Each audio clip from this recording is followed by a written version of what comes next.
maná escondido para vencedores. Filipenses 3:8. Y ciertamente, aún estimo todas las cosas como pérdida, por la excelencia del conocimiento de Cristo Jesús, mi Señor, por amor del cual lo he perdido todo y lo tengo por basura, para ganar a Cristo. La epístola a los filipenses nos es compartida por el hermano Adolfo de la Rosa. El tema: ganar a Cristo, experimentar a Cristo, vivir a Cristo. Gracias, hermanas. Hermanos, pues estamos realmente concluyendo este asunto del principio financiero.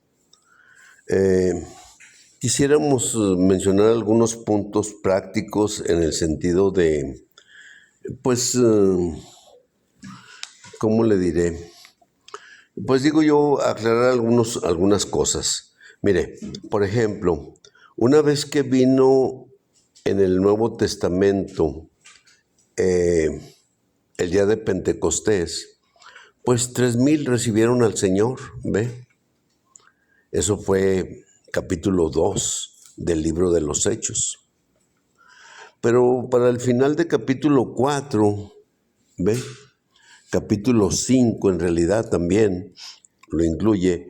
O sea, pues entonces muchos de los hermanos que recibieron al Señor ahí en Hechos capítulo 2, pues empezaron a vender sus propiedades y las pusieron a los pies de los apóstoles. ¿Qué quiero decir con que empezaron a vender sus propiedades? Lo que quiero decir es que realmente lo más seguro es que todos ellos pensaban en la segunda venida del Señor y pensaban que era inminente la segunda venida del Señor. Entonces, quiere decir que realmente, pues hasta cierto punto, si usted está pensando, ¿me entiende?, que el Señor ya viene, pues digo, ya no tiene sentido tener propiedades y cosas así. Entonces, ¿qué quiero decir? Que realmente esto fue algo que sucedió ahí. Sucedió en Hechos capítulo 2, pero ya los resultados estaban dando en Hechos capítulo 4 y capítulo 5.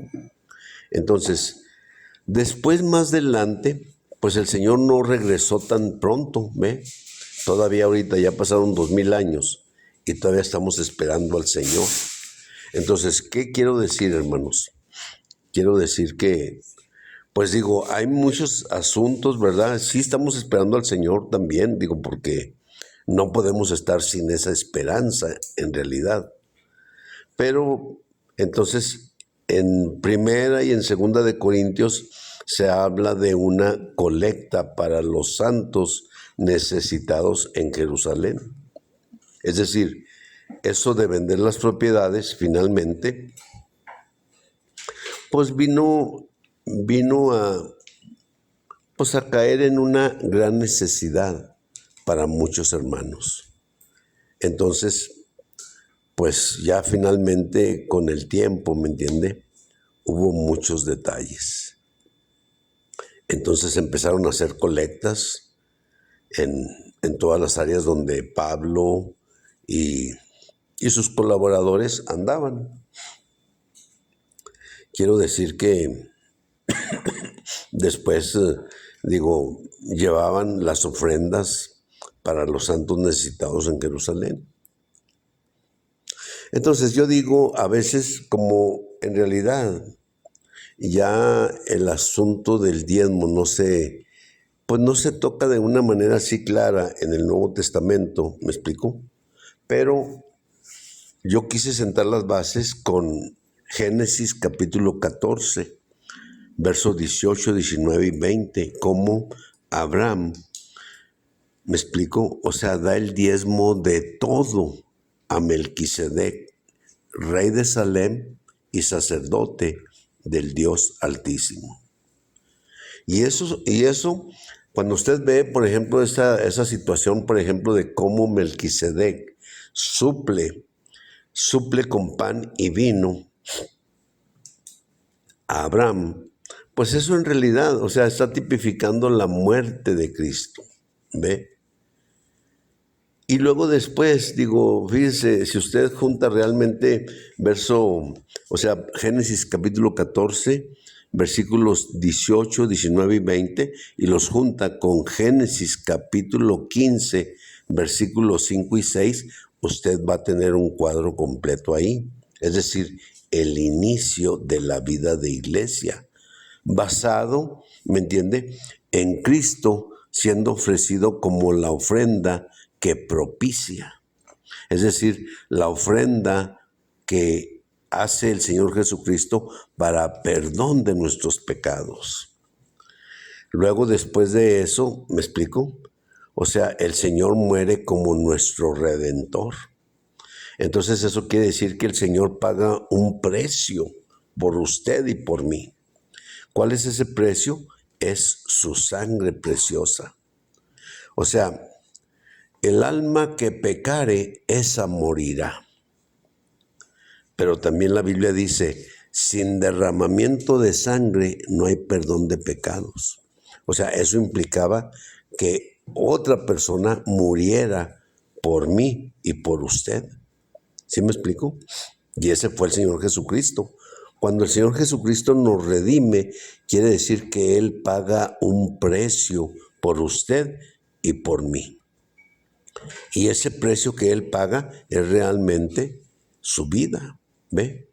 Él se ofrece en sustitución nuestra. Y Él paga el precio de sangre por usted y por mí. Y entonces cuando eso sucede, Dios nos aprueba de acuerdo a su nivel de justicia. Maravilloso es eso, hermanos. Eso es un hecho que ya sucedió a los ojos de Dios. ¿Ve?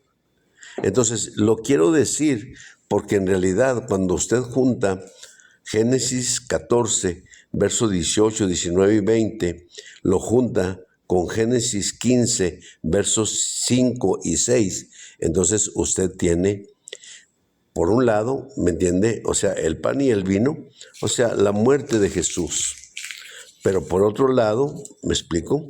O sea, en capítulo 15 de Génesis, versículos 5 y 6, o sea, usted tiene la justicia de Dios. Es decir, dicho de otra manera, Abraham no solamente fue suplido con la muerte y la resurrección de Cristo, sino también fue suplido, o sea, de esta manera, o sea, él fue justificado por Dios. Dice que Abraham creyó a Dios y Dios se lo contó por justicia. Entonces, yo quiero decir que eso realmente es exactamente el inicio de la vida de iglesia. Después en Génesis capítulo 28, del verso 10 al verso 22, ¿me explico? Tenemos otro punto muy importante con Jacob. Y en ese punto importante de Jacob, Jacob llega a un paraje y pone una piedra de cabecera y tiene un sueño en la noche y en ese sueño, ¿me entiende? Él ve una escalera apoyada en la tierra tocando los cielos. Y cuando ve esa escalera de esa manera, se da cuenta que ese lugar es Betel, la casa de Dios. ¿Ve? Entonces, él sueña y ve que los ángeles de Dios suben y descienden por esa escalera. Y entonces él dice, terrible es este lugar y yo no lo sabía. No es otra cosa que casa de Dios y puerta del cielo. Y así sigue, hasta que despierta de su sueño. Y luego entonces cuando despierta de su sueño, o sea, la piedra que puso por cabecera, la unge con aceite. Eso corresponde con el Evangelio de Juan, el capítulo 1, el verso 42. Bueno, claro, o sea, ahorita lo podemos relacionar un poquito mejor. Entonces, ¿qué quiero decir, hermanos? Que esos dos pasajes O sea, Génesis 14 y Génesis 15, ¿me entiende? Muestran prácticamente, están mostrando la muerte y la resurrección del Señor y, por otro lado, o sea, a Cristo como nuestra propiciación y luego también lo muestran como nuestro Redentor y luego finalmente cómo somos aprobados de acuerdo al nivel de justicia de Dios. Eso es maravilloso, hermanos. Y finalmente, cómo somos reconciliados con Dios. Es decir, volvemos a ser amigos de Dios. ¿Por qué razón? Porque la caída pues nos arruinó, ¿ve? Y ahora pues ya llegamos a ser amigos de Dios. Entonces, ¿qué quiero decir, hermanos?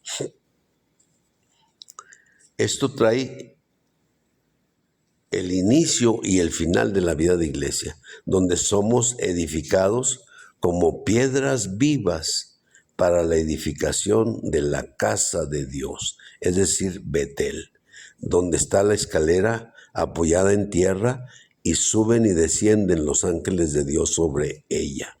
Y esa escalera, el Señor Jesús en Juan 1:51 se la aplicó a Él mismo.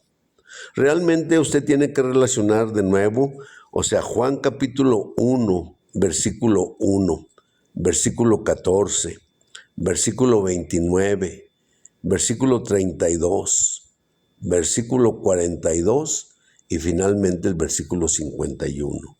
Cuando usted tiene todos estos versículos, se puede dar cuenta, me explico, de la realidad del sueño de Jacob.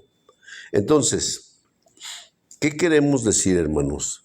Que realmente, pues, el diezmo, ¿me entiende? Se menciona 2 veces y lo bueno, yo quisiera repetir, me explico que realmente Abraham le dio el diezmo de todo.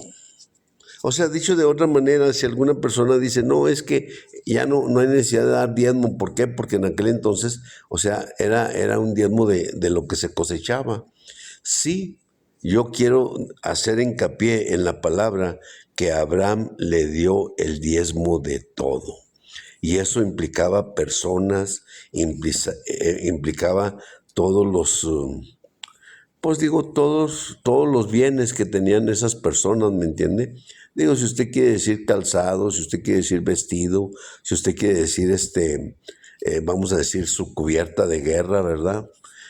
Si quiere decir, pues cualquier otra cosa, me explico, ese era un hecho, o sea, para Dios. Entonces, ¿qué quiero decir, hermanos? Quiero decir que en realidad, en el Nuevo Testamento no hay mención del diezmo, pero sí se dice, ¿me entiende?, que en realidad, pues,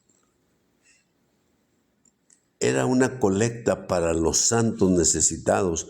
Por esa razón que hubo allí en Hechos al final de capítulo 4 y capítulo 5, ¿me entiende? Donde pues, digo, los hermanos vendían sus propiedades y las ponían a los pies de los apóstoles.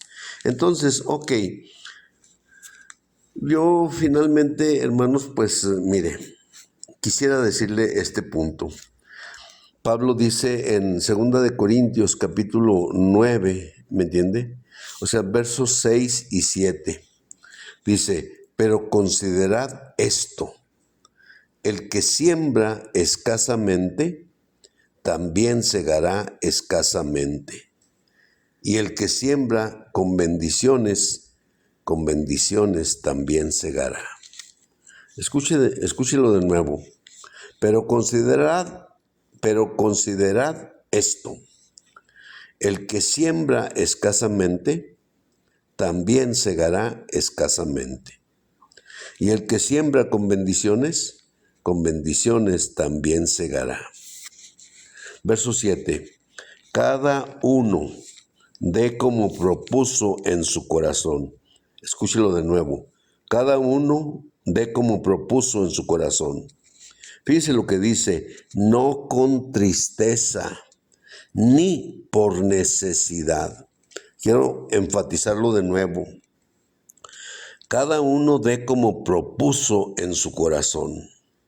no con tristeza, no lo dé con tristeza, hermano, ni lo dé por necesidad, porque Dios ama al dador alegre.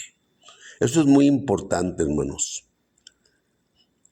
Cada uno dé como propuso en su corazón, no con tristeza ni por necesidad, porque Dios ama al dador alegre. Y poderoso es Dios para hacer que abunde para con vosotros toda gracia, a fin de que teniendo siempre en todas las cosas todo lo suficiente, abundéis para toda buena obra. Gloria al Señor, hermanos. Amén.